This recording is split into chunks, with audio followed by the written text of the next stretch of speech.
Hey everyone, welcome back to the Growth Signal, where we are rethinking the future of customer relationships, how we build them, how we keep them, and how we continue to lead as those customer expectations rapidly evolve. My name is Alyssa Nolte, And I'm Brandi Starr.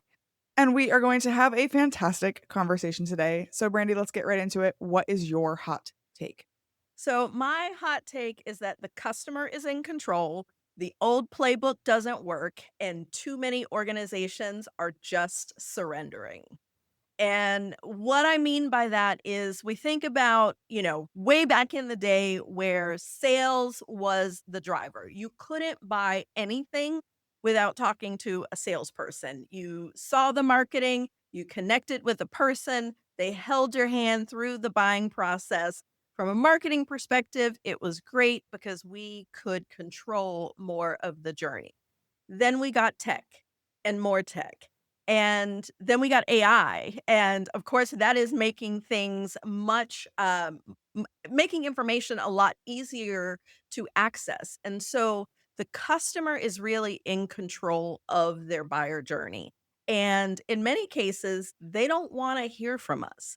And so the old playbooks of how we used to do things, they just don't work anymore. When form fills and constant outbound calls and all of these things, they don't work. And I talk to so many companies that they seem to be surrendering in that we don't know what to do now, so we're just going to keep doing what we've been doing. And I think that is the complete wrong thing to do. There's no excuse to surrender. We just have to adapt. I love everything that you said in that, especially because it's one of those things where you hear it and it just sounds right, and that's how you know it's right and it is real. Because I am seeing so many companies that just seem adrift when it comes to their customer experiences and trying to get new customers and earn new customers, and they're just trying anything without any real thought about what to do, or they're completely burying their heads in the sand and saying, "You know what? Customers will follow the journey we have mapped for them." Even though it doesn't actually equate to how customers are making decisions. And I exist on the customer research side of the world. And so I'm seeing all of these different ways that people want to buy, and yet we are forcing them into our buying process rather than into a selling process, which is a little bit of nuance there. Yeah, I would definitely agree. And people used to follow the journey we laid out for them, not because they ever really wanted to, because they had no choice. Like, I use the analogy of buying a car. Most people, if you're an adult, you've bought a car at some point. There's a very clear buying process. You go in, you can research cars online, see what dealership has what you like. You go into the dealership, somebody approaches you at the door. That's your salesperson. They walk you through, they show you things, they let you drive it. You go into the finance office, you go into the aftermarket office. You know what's coming. Nobody has ever said they enjoy the car buying process. Most No, will dread it. However, you don't have a choice. You cannot buy you can't buy anything without, at that point, you couldn't buy a car without engaging. You still can't. Well, for the most part, there's some ways, but, and so that's why we really have to change. the interesting thing that you make a comment about there is that you can't really go ahead and buy a car, and even now, like you still have to kind of follow the process. But I had an interesting experience where I was trying to buy a new car, and they had the price listed on the website of the car. I went in to look at the car, I drove the car, and then I tried to negotiate the price down. And he's like, "We don't do that anymore because it used to be that you'd come on the lot and look at the car and we could have a price for it and we could have a negotiation. But now with the internet and all the cars being listed, like you can go look and say, "Oh, this almost exact same car is this price." So we're price matching already for all of these things. There is no negotiating on the car prices anymore because the internet makes it too easy and transparent for you to know what the other dealer across town is offering. So there's no point in even having this negotiation discussion, which I thought was just really interesting. Yeah, and it's a perfect example of how the journey has changed because before you were limited to the dealerships that were in your driving distance. Yeah, Now you can say, I want that car. I'm in Atlanta, you're in Iowa. I could say, I want that car in Iowa. And just as fast as I could get down to the dealership, they can have that car here for me ready to buy. And right. so it's a perfect analogy of how, as technology changes, we get closer to buyers being able to buy the way that they've always wanted to buy. It just wasn't possible, and people keep saying the buyer has changed, and I don't think they have. I think they just are now more in control because they don't have to fall into those old patterns. Right, and because it's not that your original journey map or whatever you called it, your customer, sales plan, it's not that your original plan was right and correct and they were doing it. It's just that they had no other recourse, so they followed the plan as you set it out rather than being able to actually put themselves, to use the car analogy again, in the driver's seat. I kinda, maybe this is my hot take, I kinda feel like if you have someone who gets to the point where they're talking to a salesperson in any purchase, that is your sale to lose because they've probably already decided before they walked in that they're, like, 85% gonna buy this thing, and there's 15% of open questions that they might have. Where it used to be, if you wanted the information, you wanted to have a conversation about the product, you would have to talk to a salesperson to get the price, to get the features, to understand if it was gonna work in your system or your stack. Now I feel like if you're a salesperson and you are losing deal after deal, you're losing people who should have been fairly sure things. Yeah, and that is exactly what is happening. By the time the buyer engages with sales, and all the studies show it, the number's a little different depending on whose research, but anywhere between 80 to 90% through the sales cycle. And generally, they're going to reach out to the one or two final solutions to do that further due diligence and find the nuance between the two that they weren't able to find in their own research. And often buyers come into that conversation almost knowing more than the salesperson about the product. And Mm. so you think about, and this is where I feel the role of marketing now is bigger, because marketing has to put out all the things that that buyer needs in that journey where they're not ready to talk to you. And they have to do it in a way that's accessible, not behind, all the gated forms. You have to support that journey and get them to that 90% sure line without ever knowing who they are. And so it makes marketing more important. And then when we think about how sales is structured, I just had this situation happen. We were looking to purchase a technology, and I had done all the research. I had watched the demo videos. I had vetted the solutions in multiple communities that I'm in. I had even done a call with a user in one of my communities where she walked me through how they're using it. And so I go into this conversation and they make you talk to an SDR first. And I'm talking to this SDR that is, the age of the first kid I birthed. And you can tell he is doing his best. He's following the script. But I'm like, dude, this is a waste of time. I can literally spell out for you. Here's my timeline. Here's my budget. Here's my need. Here's all the things I'm looking at. And then you get on with an AE and they ask those same questions again. And I'm Right, at the point where, I'm like, answer these couple of things and take my money. Like, I'm looking at you versus them, and all I need is the answers to these nuanced things, and I'm ready to sign. But instead, it's like, I got to talk to an SDR, and then the SDR has to schedule the call with the AE. And then the AE has to schedule a demo to show me the things that I already have seen. And when I ask about the back end, they don't know. And it's like, why are you making it hard for me to give you money? Like, I'm trying. And so your point of it is your sale to lose once the buyer reaches out is so accurate. And so the question is, how do we first control that 90, 80, 90% of the buying journey where they don't want to talk to us? And this is where I say companies surrender, in that they're like, it's changed. We don't know what to do. So we're just going to keep doing the same things. And that is the exact wrong approach. That's literally the definition of insanity. It's like you have to take what is happening today and figure out, how do we support that to get them to that 90%? And then on the sales side, it is how do we adjust the way that we're selling to support the fact that buyers are coming in super educated and then translate that into customer success once we do actually win the sale. Like, it is possible to air quotes, and I use control loosely, or and, and that's why I say we can assist is probably a better word because we're not controlling anything, but we can still effectively assist and guide if we completely adjust how we're doing things. I once had a, salesperson that I worked with, and I finally had to say to him, like, "Hey, you have to learn to take yes for an answer."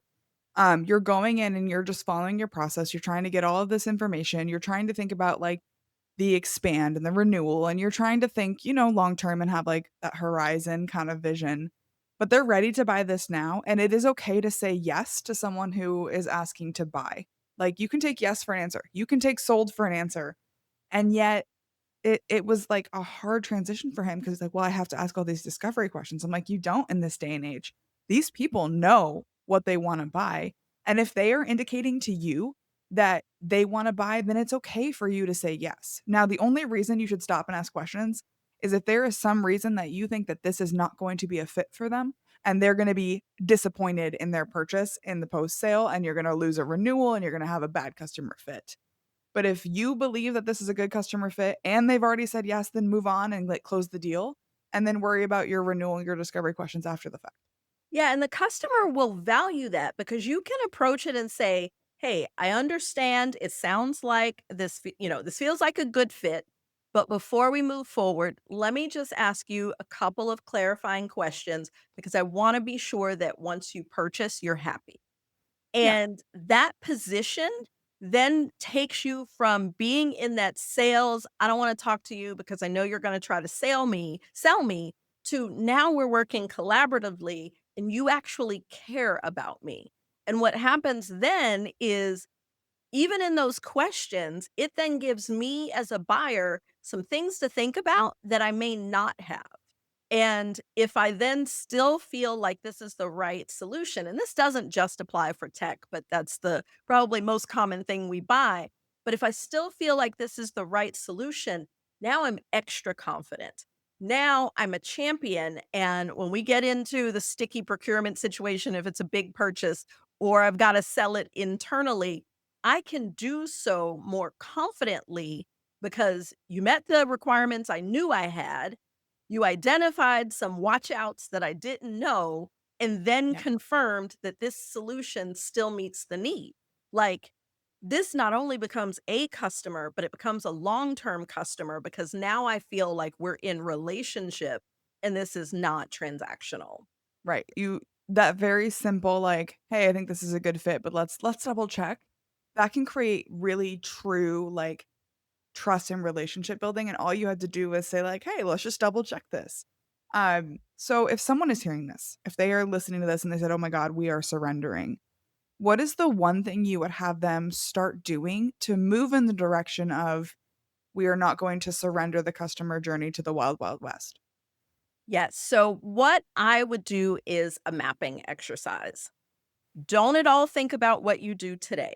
And this can be, it depending on the size of your organization, you may need to involve more people, it may be a bigger thing, but just as an immediate takeaway, no matter what your role is, grab a white piece of paper, a whiteboard, a lucid chart, whatever your vibe is, and start to think about and draw out who's in the buying committee.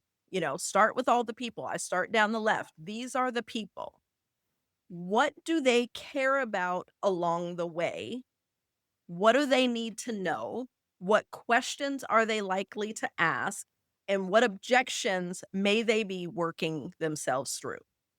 And from that point, you have to then think about how do we put all of this out in the wild in a way that they can use it? And what this looks like is some people will try to, oh, we got to market to every persona in the buying journey. And it's not every persona that's going to actually be looking for the solution. You're going to have your main buyer that's going to look for the solution. But how do you empower that buyer to communicate with the rest of the buying committee and Yeah. have the information that they need to say, "Hey, CFO, here's how this is how this is going to actually prove valuable and tie to actual revenue. Hey, users, this is why it's valuable for you to go through the change management process of having to switch tools, add tools, whatever." It's like you are then empowering your champion, and you're doing so in a way, the scary part, no forms, where you are putting it all out there. And you can put it out there in a way that clearly guides them. You still have to make some assumptions of like timing. When is the right time to send things? How do you continue to nurture? Like, we still need to do those things, but we do it from a place of support. And so that is the first place that I would start. That's the using a buzzword, low hanging fruit. And once you do that exercise, it allows you to start having more conversations internally about what can we fix quickly. Something I've seen in a lot of clients is stripping out all the forms. That is one win of, unless they're asking for a demo, they're asking for contact, something that really actually needs human touch, take out the forms. And so there's going to be quick wins based on where you are that can help remove that friction from the buyer's journey to allow them to control things and still be able to influence it. And it can grow from there, because I've seen organizations that really need a whole transformation in go to market from soup to nuts. And that's a 18, 24-month project. But we can always start somewhere in making it better while we're working to make it great. So a couple of things that you said that I wanna tag on. I had a client, oh god, it was about 10 years now, who would loved to put a form in front of everything, and in fact, they had a form in front of a 2-minute explainer video about their product. I was like, "You cannot put it there." Like, a free trial, a meeting, those things make sense, but people wanna watch videos without having to put their information in, so 1, I agree with that, but the amount of fight and pushback that we got from the sales team about taking those forms down was, like, you would have thought we asked them to chop off a limb in order to remove these forms from the website. So one of the things that you said though, that I wanna key in on is this idea around trying to make it easy for your customers to understand what they are getting. Let them do the research that they want to do before they walk into a sales room. And you talked about the idea of, putting people into a room to figure out how you sell to the end seller. And, that same client that I was talking about with the form did one thing that I thought was really interesting, where they designed their entire marketing experience around the influencers, not the decision makers, the people who were kind of doing the research, making the short list, trying to figure out like, "Okay, is it gonna be this company or this company?" But they had an ungated, PDF or PowerPoint that you could download that was literally titled, "Convince your boss to buy their product." And the purpose of this PowerPoint was you could download it, and I could take that information and go to my boss and essentially do a presentation on behalf of this brand of why we wanted this. And it was editable so that you could, delete slides, add your own information. But it was the one thing that they kept ungated that I was like, that's probably something I would have gated simply so I could get who's downloading it. But they wanted to make sure that their influencers could go to the room to sell on their behalf, which I thought was really smart. Yes, and I did something like that. I was just actually laughing with a client because I did something similar almost 15 years ago, where I was in marketing for an ERP platform, and I did cross sell, upsell. So my focus was to get them to buy these additional products. And I did exactly that. I had a slide, I didn't have as clever of a title, but it was a PowerPoint presentation that used no background, like completely white. It gave them the places to figure out some numbers, because again, tying it back to what is the actual business value. So it had a little guide where you could, it told you, here's what you need to fill in, here's where you need to insert, and this is the pitch. And in addition to that, we also had PDFs in there based on persona. So it was like a landing page, you could download all the things.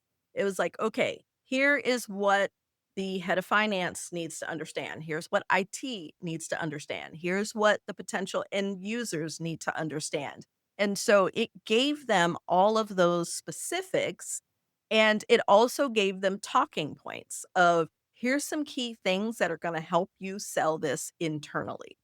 And we actually had someone after they purchased that had told their sales rep that it really elevated their like, how they were perceived in their organization, in their role. So not only did they buy, but they also felt like we helped them in their career because they said never before had they really been able to be compelling talking to senior executives because the influencer was at kind of the manager, individual contributor level. So never had they been able to speak so eloquently, clearly tied to business objectives with senior leaders before. But we handed it all to them and prepared them in a way that they showed up differently and the purchase was easily approved. And this is what it means to really help the buyer is not just help the buyer buy, but it is help the buyer achieve what they're trying to achieve in their business. That is what we're here for. And ideally, we make some money doing it. And when you take that perspective, the revenue comes and it comes in large buckets because the buyer really feels connected. What do you think is the biggest blind spot companies have when it comes to their customers or the market in general? The biggest blind spot is what we've always done. And I really think that people don't invest enough in customer research. And I mean the old school get them in a room with people who know how to effectively ask questions and tease out what they're really thinking and feeling. That's expensive to do, so many companies don't do it. We also have a lot of companies that don't even attempt just one-on-one to have conversations with their customers or do win-loss interviews. And these things are really important is we can't lean on what we've always known. And especially in leadership, like I'm in my mid 40s. And when I started in marketing, my first job, I was doing design work for collateral that was being sent via fax machines. And, you think about how much has changed and how many years I operated under a certain mindset that it is really, really easy to get stuck in. This is what we've always done. This is what has worked. And it's really good, they talk about how your windshield is huge, but the rear view is small. Like it is important to look in the rear view because there are definitely lessons we can learn from what we've done, but we also have to look at what's ahead and focus there. And that is the biggest blind spot is just thinking that things aren't constantly changing. The rate of change has grown exponentially. And so we can't lean on this is what we've always done. Thinking of all of the incredible people that you've had a chance to meet or that you aspire to know, who is leading the charge? Who is changing the way we connect with our customers? I can't say she's necessarily leading the charge, because I don't know that many people know her, but someone that I feel like is at least making the change in the spaces that she influenced is Cindy Knezevich. And I think I pronounced her name right. I've known her long enough now that I've gotten it right. And I've been in multiple conversations with Cindy where she's got a big personality like me, and she does not at all bite her tongue, which I love. And she has talked so much and so openly in conversations recently about how we, especially on the marketing side, really have to adjust and let go of the forms and, stop tracking clicks and all of the things that are the wave of the future. And so I know her center of influence is small, but she is someone that I have seen repeatedly really like breaking ground and changing minds in marketers around how we have to change. And so that's just my little, love shout out to her because it is so important that even outside of the big influencers and the people with large followings and stages, there's so much that we can each do as marketers to change the way that our industry works or that our function works. And I really love that she's talking about this and really kind of, instilling in people how much they need to change.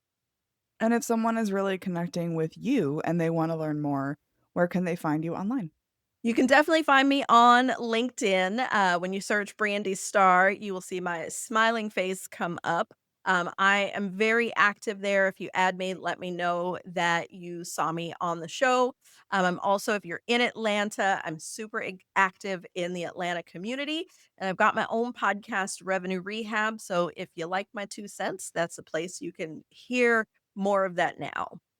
Well, thank you so much for joining me on the growth signal. This was a great conversation. Thank you for having me. I have enjoyed it.